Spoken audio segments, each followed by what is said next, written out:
What's up, guys? It's GoldGlover9 back at you here with some more Battlefield 1 gameplay. But it's not just gameplay today that we're going to be showing you. We are going to show you some images of the new DLCs that are coming out. And you're probably thinking, They Shall Not Pass just came out literally not even 3 weeks ago. It's not even a month old yet, and people are already getting excited about the new content. It's like, oh my gosh, whatever happened to the days where, you know, gaming companies kept everything close to the vest and they didn't show their hand and they didn't lay everything out there? Well, that's not the times we live in anymore, unfortunately. There's no suspense. There's no surprising at all. It's all leaks. You guys saw the Call of Duty leak that came out a few weeks ago. Battlefield 1, now it's not so much leaks, it's just DICE giving the content to us already. Like, here you go, this is what you're going to get.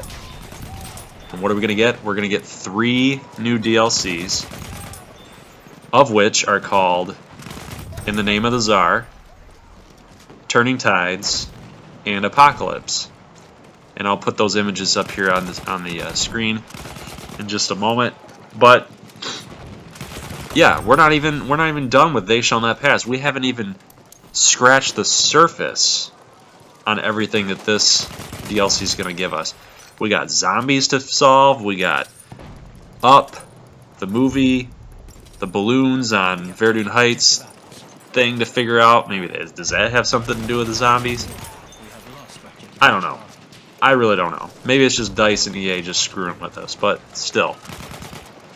We haven't even had a chance to chew on this, on these new maps, let alone get the updates from DICE and EA onto fixing the Frontlines operation, well, the Frontlines game mode on Verdun Heights and the Operation game mode on Verdun Heights. There's a lot of gridlock on that map in those 2 game modes.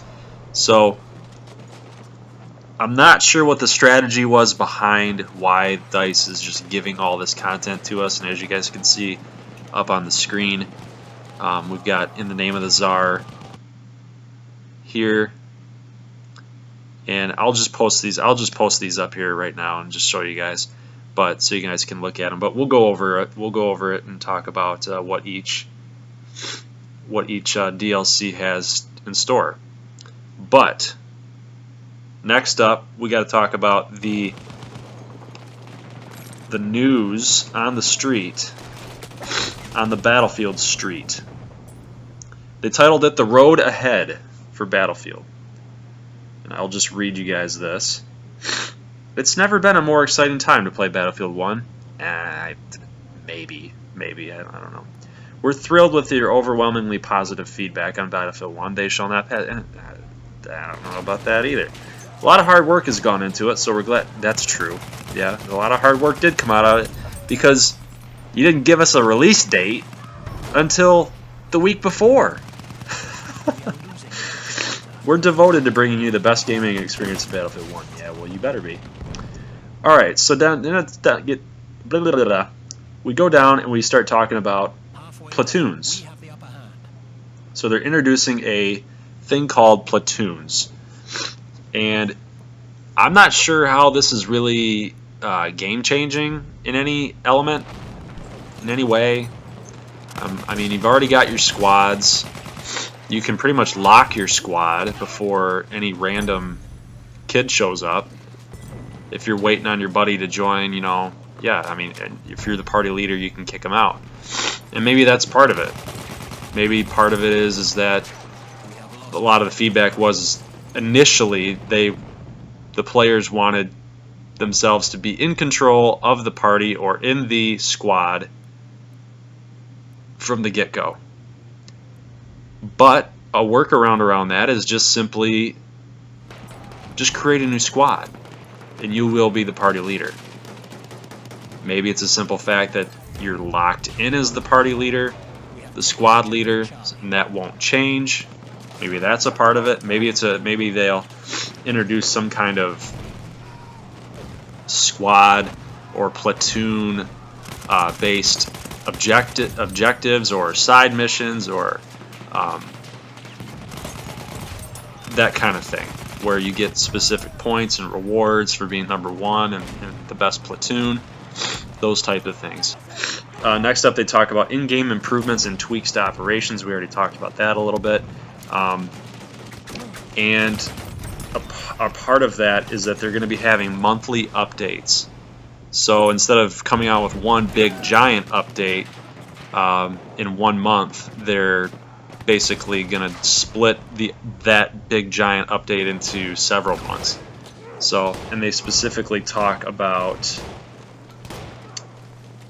let's see, yep, they specifically talk about the tempo of the updates. They did it in the form of seasonal patches, and now they're just going to be doing it from month to month. They call this one that's upcoming is the spring update. And the spring update is basically, that's what they'll be doing with the platoons and the in-game improvements and tweaks. So, enough of that. Let's dig into the new maps, the new DLC. Well, not really the new maps, we don't really know. But, as you guys can see on the screen, in the name of the Tsar, it's all snowy. It's going to be based, it's going to give us the, it's going to be based in Russia. They're going to be giving us the Russian army, so that will be fun. That will be a nice addition to the army mix. And with always with the new army mix, you guys know what that means. That means new weapons. I mean, basically each country had their own set of specific weapons, some that balanced out German weapons, some that balanced out French weapons, and they fought each other and everything balanced out, but some superior to others. So it creates a little bit of variety, and definitely balance too. So that balance is good. Balance helps. The more parity you have, the more variety you have as well. Next up, we got Turning Tides. Well, let's go back. So you got your snowy maps. That's nice. I like that. The snow adds a different element to the whole, the texture, the layout, the atmosphere, and the environment of the map, the feel of the map. It's going to be really fun. I'm really excited about it. Next up, Turning Tides. Looks like this one's more of a operations type of feel. Big map, naval. I think that's kind of the direction that they're headed, is with a little more of the naval strikes, like carrier assault type of deal. I hope they start adding more game modes into it. That'll be really fun. That'll be really interesting. Because, like I said before in previous videos, I honestly feel that Battlefield 1 is even with the new content, it's just getting a little bit stale, and they have to do a little bit more, a little bit extra to try to change that thought process and that feel, not only for me, but for a lot of people who are starting to think that Battlefield 1 is just a little bit too casual. So we'll just have to see what they do. And lastly, pending if they make any other changes elsewhere with new DLCs, but lastly, DLC called Apocalypse. And this one sounds like it's going to be basically close quarters combat. And honestly, that's really where they were headed and where they were going with They Shall Not Pass, with Fort Davao. Some parts of Verdun Heights is that way. So definitely looking forward to Apocalypse. I think that's going to be really fun. I like close quarter maps.